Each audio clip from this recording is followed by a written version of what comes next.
दोस्तों, दिवाली तक लाखों की कमाई करा देंगे ये 5 बिजनेस। कम लागत में मोटा मुनाफा होगा।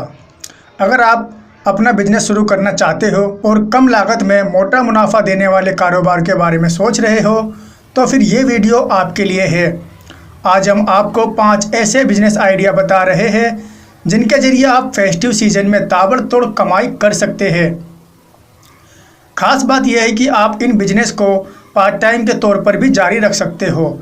दिवाली हो, दशहरा हो या फिर नवरात्रि, हर त्योहारों पर इन चीज़ों की ज़रूरत पड़ती है, यानी हर साल इन त्योहारों पर डिमांड बनी रहती है। दोस्तों, 2 महीने में होगी ताबड़तोड़ कमाई। किसी भी बिजनेस से चलने के लिए उस प्रोडक्ट की मार्केट में डिमांड होना बहुत ज़रूरी है। भारत वैसे भी त्योहारों वाला देश है। साल के 12 महीने में कोई ना कोई त्यौहार आ ही जाता है। बहरहाल आने वाले 2 महीनों की बात करें तो नवरात्रि, दशहरा, दिवाली, छठ पूजा जैसे त्यौहार आ रहे हैं। इस दौरान जहां पूजा हवन सामग्री की मांग रहेगी, वहीं इलेक्ट्रॉनिक लाइट्स, डेकोरेशन प्रोडक्ट्स से लेकर मिट्टी के दिए तक डिमांड में रहेंगे। यानी इन प्रोडक्ट का बिजनेस आपको 2 महीने में ही बम्पर मुनाफा दिला सकता है। तो बात करते हैं पहला बिजनेस, पूजन सामग्री की। पूजन सामग्री, जैसे कि बताया गया है कि नवरात्रि शुरू होने वाली है और इस त्यौहार पर पूजा पाठ की सामग्री का बिजनेस चरम पर होता है। ऐसे में अगर आप ये बिजनेस शुरू करते हैं तो फिर फ़ायदा हो सकता है। सिर्फ नवरात्रि पर ही नहीं बल्कि पूजा सामग्री की मांग हमेशा बनी रहती है। दरअसल भारत के आमतौर पर सभी घरों में पूजा पाठ किया जाता है और इसमें इस्तेमाल होने वाले प्रोडक्ट्स जैसे धूप, अगरबत्ती समेत अन्य चीज़ों की मांग बनी रहती है।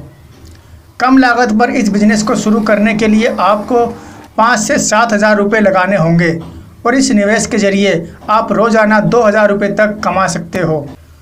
दूसरा बिजनेस, इलेक्ट्रॉनिक लाइट्स। दिवाली के मौके पर घर हो या फिर दुकान या फिर कोई सरकारी इमारत, सभी रंगीन रोशनी से जगमग नज़र आती है। इस सजावट के लिए इस्तेमाल होने वाली इलेक्ट्रिक लाइट्स की डिमांड भी खूब रहती है। चाइनीज लाइट्स की बाज़ार में तगड़ी डिमांड रहती है। इसका कारण यह है कि ये सस्ती बिकती है, लेकिन आप छोटे स्तर पर इन सजावटी लाइट्स का बिजनेस स्टार्ट कर सकते हो। आप अपने बजट के हिसाब से थोक बाज़ार से रेडीमेड लाइट्स की खरीद करते हैं, इन्हें अपने नज़दीकी मार्केट में रिटेल में सेल कर सकते हो। इस पर शानदार मार्जिन मिलता है। आप ऑनलाइन प्लेटफॉर्म के जरिए भी इन प्रोडक्ट्स को बेच सकते हो। तीसरा बिजनेस, डेकोरेटिव आइटम्स। दिवाली को रोशनी का त्यौहार कहा जाता है, लेकिन इस मौके पर लोग अपने घरों और प्रतिष्ठानों को सिर्फ रंगीन झालरों और लाइट से नहीं जगमगाते बल्कि कई तरह के डेकोरेटिव सामानों से भी सजाते संवारते हैं। इन डेकोरेटिव प्रोडक्ट्स को आप आसानी से क्रिएटिविटी के जरिए खुद से तैयार कर सकते हो या फिर इन्हें भी आप थोक मार्केट से खरीद कर रिटेल में बेच सकते हो और उन पर अच्छा मार्जिन भी हासिल कर सकते हो। दिवाली तक तो इन डेकोरेटिव प्रोडक्ट्स की मांग बनी रहती है। इसके बाद भी लोग अक्सर अपने घरों को सजाने के लिए इन प्रोडक्ट्स को खरीदना पसंद करते हैं। चौथा बिजनेस है, मिट्टी के दिए। एक और जहां दिवाली के मौके पर इलेक्ट्रॉनिक्स मार्केट गुलजार नज़र आता है, वहीं पुरानी मान्यताओं के मुताबिक रोशनी के इस पर्व पर मिट्टी के दिए का खास महत्व होता है। ऐसे में इन दियों का बिजनेस शुरू कर सकते हो। ये दिए आप खुद बना सकते हो।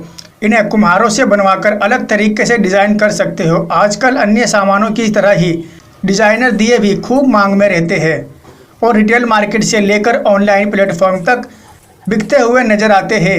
अब तो इन दियों को बनाने के लिए मार्केट में भी मशीनें उपलब्ध है और इन्हें आप मामूली निवेश में खरीदकर अपना बिजनेस शुरू कर सकते हो और मोटा मुनाफा यहां से कमा सकते हो। 5वां बिजनेस की बात करें तो मूर्ति और मोमबत्ती। फेस्टिव सीजन में नवरात्रि, दशहरा या फिर दिवाली के त्योहारों पर लाइट्स, दिए, डेकोरेटिव सामानों के साथ ही मूर्तियों और मोमबत्तियों का बिजनेस भी धड़ल्ले से चलता है।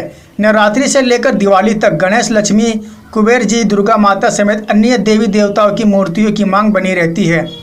न केवल इस फेस्टिव सीजन में बल्कि साल में पड़ने वाले और अन्य मौक़ों से गणेश चतुर्थी आदि पर भी मूर्तियों की खूब मांग रहती है। आप मिट्टी, प्लास्टर ऑफ पेरिस या फिर अन्य मटेरियल से बनी मूर्तियों को बेचकर कमाई कर सकते हो।